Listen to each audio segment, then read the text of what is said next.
একদিন রোদেলা সকালে সঞ্জু আর সৌমেন গ্রামের মাঠে ঘুড়ি ওড়াচ্ছিল। সঞ্জুর ঘুড়িটা ছিল লাল আর সৌমেনেরটা নীল। হঠাৎ সঞ্জুর ঘুড়ি এক রহস্যময় ঝড়ে উড়ে গিয়ে আকাশের ওপরে মিলিয়ে গেল। দুই বন্ধু অবাক হয়ে দৌড়াতে দৌড়াতে একটা পুরনো গাছের নিচে এসে পড়ল। গাছের নিচে তারা দেখতে পেল একটা জলজলে ঘুড়ি, যার থেকে আলো বেরোচ্ছে।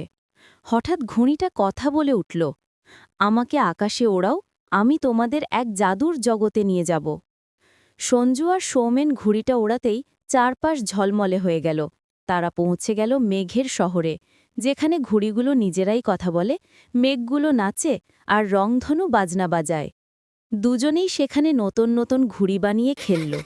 শেষে জাদুর ঘুড়ি বলল, বন্ধুত্বই আসল জাদু।